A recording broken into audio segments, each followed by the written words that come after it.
Once was a spirit so cruel that it was imprisoned forever in the form of a great black cauldron. Now, whoever gets control of the cauldron will rule the world and destroy it.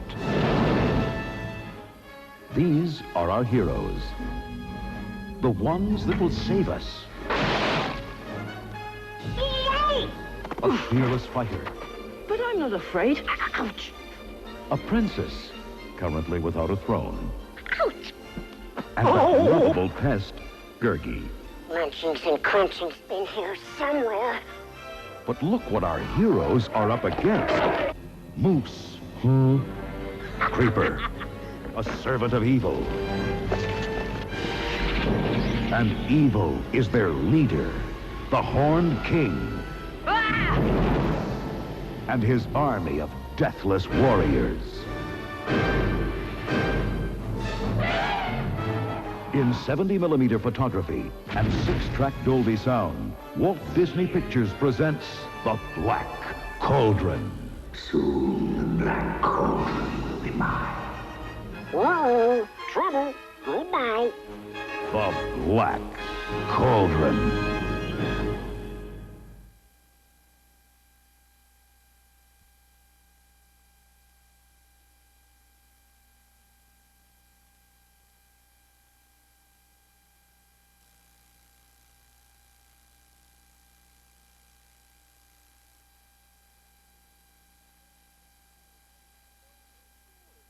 Tell us a story. Yes, tell us a story.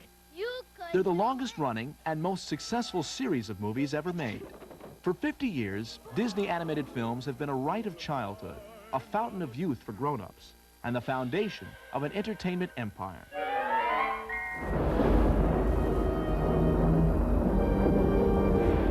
This summer marks the premiere of the newest in this classic series.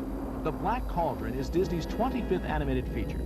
A mix of meticulous craftsmanship and dazzling new technology, the film took hundreds of artists 10 years to produce over 2.5 million drawings. Epic in scale, The Black Cauldron takes audiences into a medieval fantasy world where Disney films have never been before.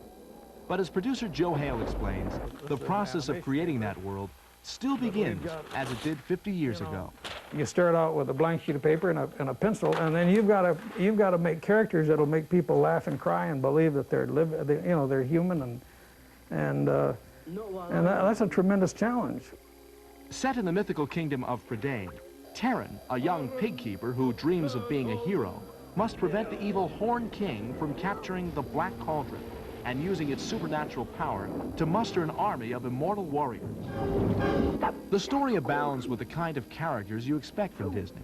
A princess with a magic bauble, spellbinding witches, sparkling fairies, a greedy but lovable character named Gurgi, and a minstrel with a double-crossing lyre. I have sung in some of the finest courts. But I'm only waiting for an invitation. But the story also has enough of an edge to merit a PG rating, the first ever for a Disney animated feature. This is a long time ago in a place far, far away, and so magic abounds, and that's the fun of doing a sword and sorcery and high fantasy film, is that you can have wild and crazy characters in a fantastic land. You're quite right. I'll take care of it at once. The Black Cauldron. Where is it? Show us, swine. Disney's first challenge in creating this new world was to search for the right voices.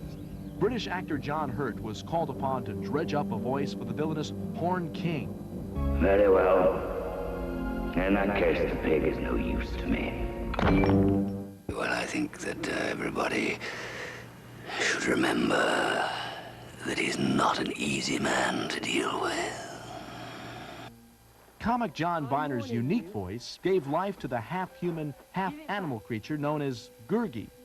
He sounded like a fun guy, you know, so I just added a little bit of, I guess you'd call it a child's inflection on what he had to say, rather than say, I want some munchings and crunchings, because I'm very hungry, I said.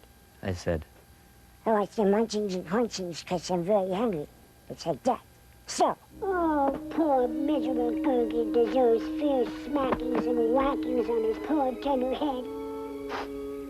I was left with no munchings and crunching. Disney animators are like actors who use a pencil to perform. But as animator Phil Niblick explains, each performance is a balancing act. We have some realistic characters in the Black Cauldron, Taryn and Eilonwy, a 13-year-old boy and girl. And we had to work very hard on their design to find that magic fence that we walked along between, because it would be very easy to go either too cartoony with big bug eyes and, you know, and very too straight, which loses its warmth and appeal. Huh. What does a girl know about swords anyway? Girl? Girl? If it weren't for this girl, you would still be in the Horned King's dungeon. Animator Sandy Borgmeyer found herself cast in one of the movie's most challenging roles.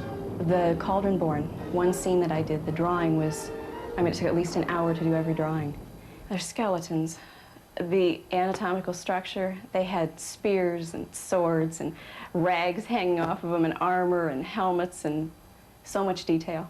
Only moments away from victory. My greatest triumph. We did it, sire! We did it! Oh, I mean, you.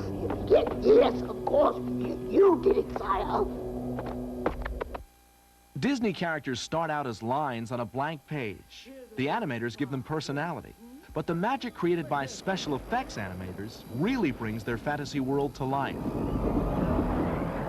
We've got more animated special effects in this picture than any picture that we have ever done in the past. We've got the biggest effects animation staff than we've ever had, I think probably since Fantasia.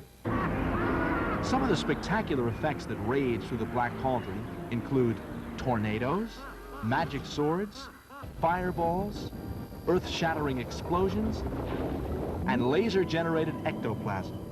This is actually the first laser animation in a Disney animated feature. It's really an interesting effect because laser can create so many unique and intricate designs.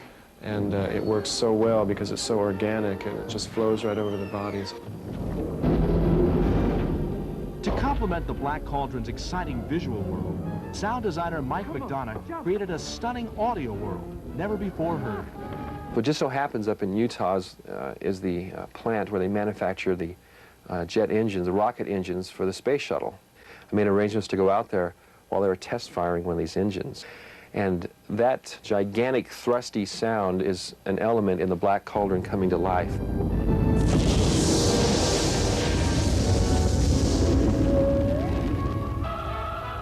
They only come along once in a childhood, but for 50 years, Disney's animated movies have made childhood last a lifetime. I've always loved the characters, and they've been part of my life. I mean, I sat there and I cried, and I sat there and I laughed, and I felt joy, and I knew that everybody in the world could feel the same thing.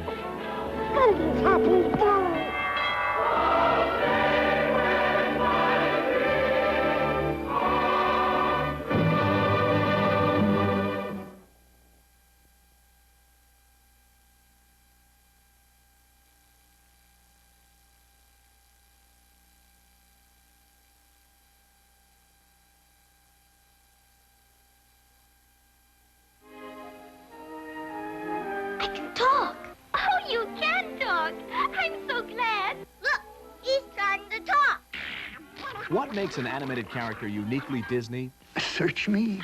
Well, for one thing, it's personality. And one of the best ways to define personality is by voice. Why, yeah, that's true. The Disney tradition of unforgettable voices began with the first sound cartoon and continues in the studio's new animated epic fantasy, The Black Cauldron. It's the story of a young pig keeper's quest to become a great hero, a quest full of magical characters with voices to match. Are you coming? Me? Go in here? Black Cauldron producer Joe Hale spent 1 year looking for the right voices to cast. So we tested and tested and tested until we came up with the voices that we thought worked best with the characters, and then we redesigned the characters to fit the voices. I'm warning you. For the voice of the half-human, half-animal creature named Gurgi, Hale cast the elastic voice of comic John Biner. He's very cunning, and he'd kind of fool people into letting him have something to eat, or fool people into letting him go along with them. And he sounded like a fun guy, you know, so I just added a little bit of, I guess you'd call it child's inflection on what he had to say, rather than say, I want some munchings and crunchings, because I'm very hungry, I said. I said, I want some munchings and crunchings, because I'm very hungry. It's like that. So. Oh, poor miserable Gurgi deserves fierce smackings and whackings on his poor tender head. I was left with no munchings and crunchings. The Shakespearean timbre of actor John Hurt is the voice of the Black Cauldron's villainous Horn King. Really, the Horn King is the embodiment of evil.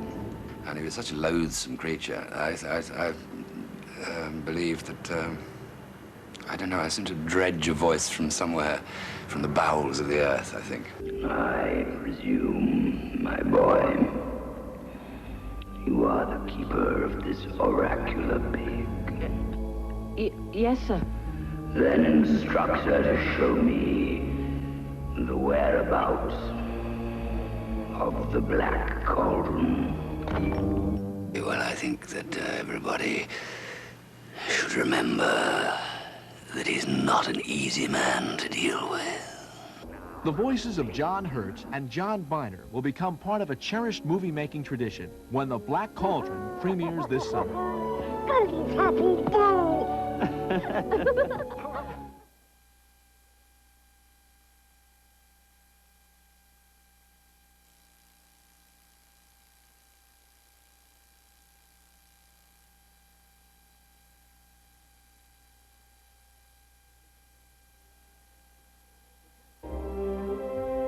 The veteran has 160 motion picture credits, from the 10 Commandments to Ghostbusters. The new kid has only a tape recorder and an ear for unique sounds. Come on, Hen. But these two are bound together by the sound and emotion they brought to Walt Disney Pictures' newest animated feature, The Black Cauldron, the saga of a young pig keeper who dreams of becoming a great hero. Elmer Bernstein, as he has for so many Hollywood classics, composed The Black Cauldron's musical score. As you're working on these things, you realize you have this tremendous power that you're going to manipulate all these people's emotions. And that's what you're there for, really. That's what you're really there for, is to really draw the people into the film. The Black Cauldron is Mike McDonough's first motion picture credit. His challenge was to design sound effects for a world never seen before. You know, I have a nickname. Instead of Mike McDonough, sometimes people call me Mike McDrama, because I'm very dramatic. Yet it's all based on emotion. And when I see a clip or a section of a movie that needs sound in it, what I do is analyze the emotional content of the scene. Is it scary? Is it supposed to be bigger than life? Or is it supposed to be quiet? And how do we want the audience to react? And then I go about collecting and composing sounds to achieve that result.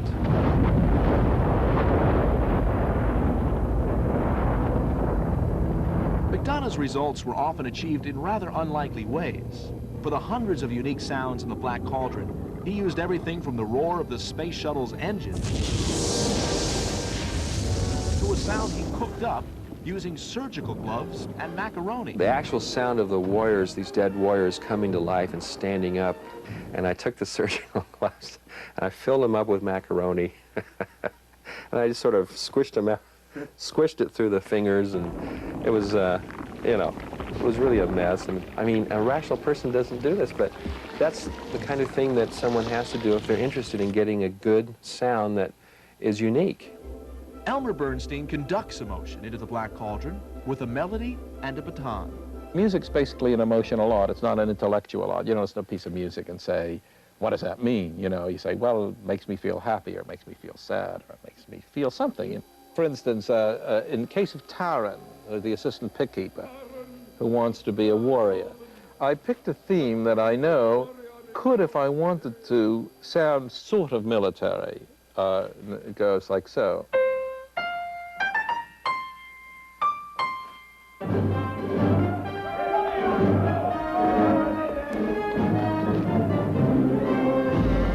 Whether you're the new kid in town or the old pro, there's some things you just can't help getting emotional over.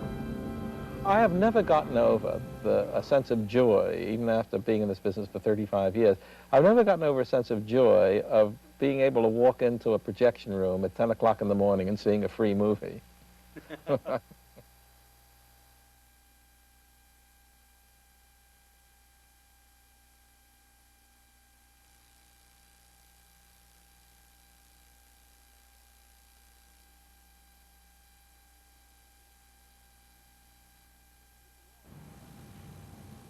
It's a long way from Dienschlagen, West Germany, to the corner of Dopey Drive and Mickey Mouse Avenue.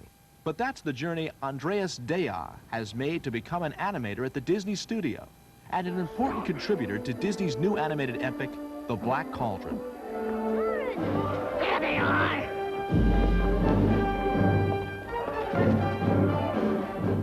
In Germany 6 years ago, Deja read that Disney planned to produce The Black Cauldron. He dashed off a batch of character designs that got him an interview with Disney. So I panicked. I just wrapped everything up and came to California, got my last money together and saw the studio, and then from then on pretty much nothing could stop me anymore. I really wanted to work here. So I went back home, finished school, and 2 weeks later, after my graduation over in Germany, I was here. Deja's sketches earned him one of The Black Cauldron's most difficult assignments, bringing life to the two young leads, a princess and a pig keeper who must keep the evil Horn King from finding the cauldron, which can bring his army of warriors back to life. Come on! Maybe they're only resting, sire. Do something! My life is at stake! Well, the audience knows human motions very well. I mean, everybody knows what, how a girl walks like, and everybody knows how a little boy moves. And every little tiny subtle mistake is evitable right away.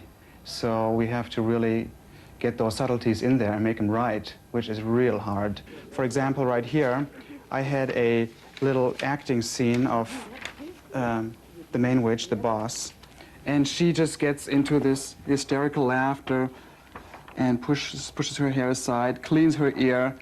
She says, did these old ears hear the word bargain? And then she comes way down towards the camera.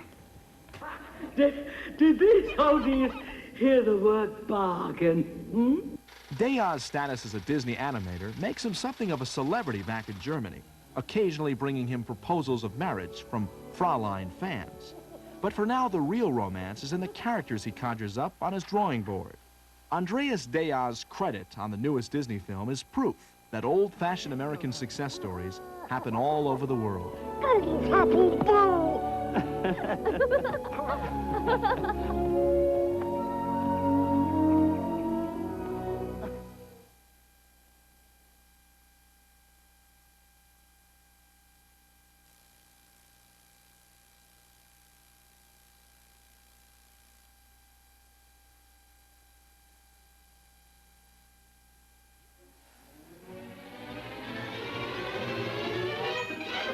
Walt Disney's 1941 Fantasia was a landmark in the use of animated special effects. The lightning, earthquaking, and pixie dusting brought the movie's imaginary worlds to life. Disney's newest animated film, The Black Cauldron, sets a new standard in effects animation. It's the medieval saga of a young pig keeper's quest to become a great hero, and the film conjures up epic fantasy with epic effects. It's not just the typical rain, snow, and splashes, although there's all those in it, of course, but we have elements that don't exist in reality, and we've had to spend a lot of time in developing what does a magic sword look like now. Eilonwy has a little bauble that glows and follows her around, and we have Cauldron born that come alive, and how do they look? You know, these are things that don't exist, and so we've had to devise effects and special effects to make you believe that yes, they could happen. One particular special effect has been used at Disney for 50 years. The multiplane camera photographs a scene in separate layers. A background, a middle ground, and a foreground, giving the animation a unique three-dimensional look.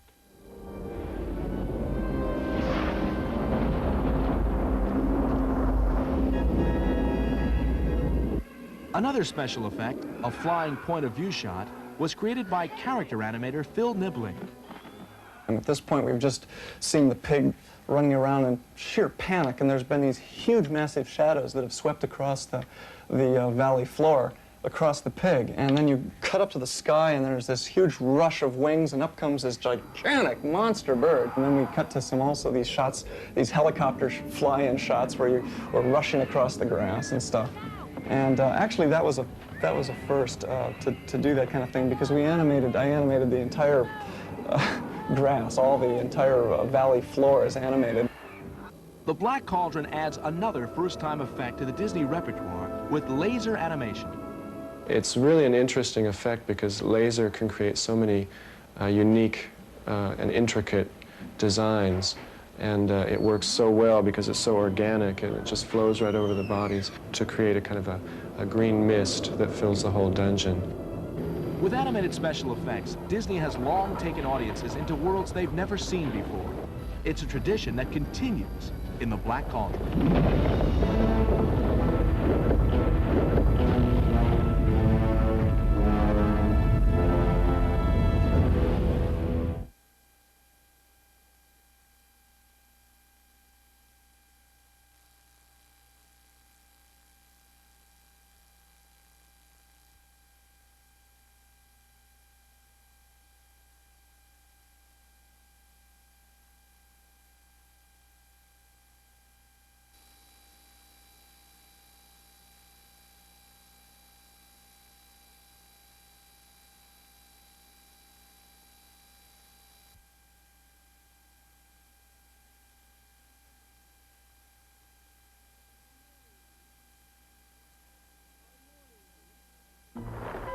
I'm warning you. Give it back.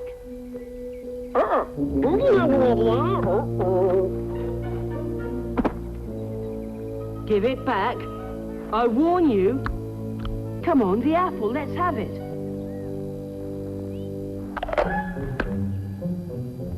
You horrible, greedy thing.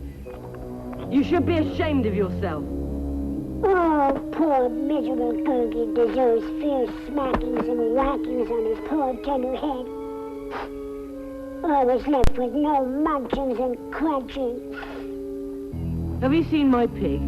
Piggy? Round? Fat piggy? Big snout? Yes, yes. Curly tail? That's her, that's Henwin. Nope, Gurgi not see piggy. Nope. Oh, never mind. No telling where Henwin is by now. Oh, Master! Now, Gurgi remembers. Yes. Clever, sharp-eyed Gurgi saw the piggy run. Yes, right through the forest. I saw it. Come! Gurgi will find the lost piggy. Then we'll be friends forever. Munchings and crunchings in here somewhere.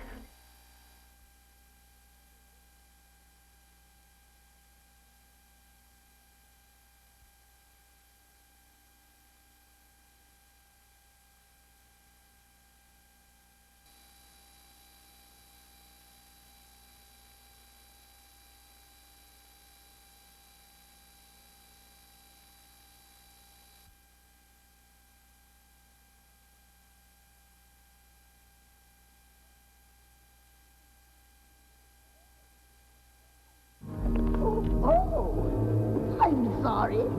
I've ignored you. You did come for the Black Cauldron, didn't you? Good. Then climbing? It will only cost you your life. Oh.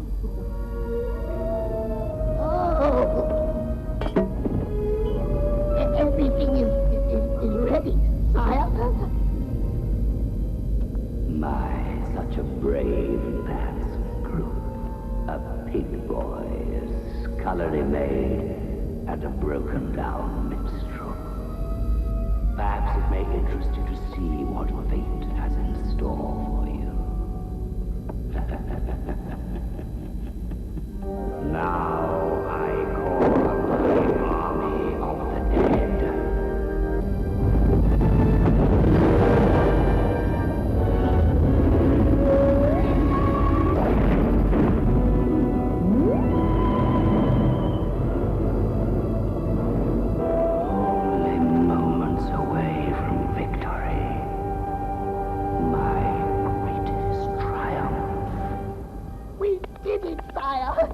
We did it! Oh, I mean you. Yes, of course. You did it, sire.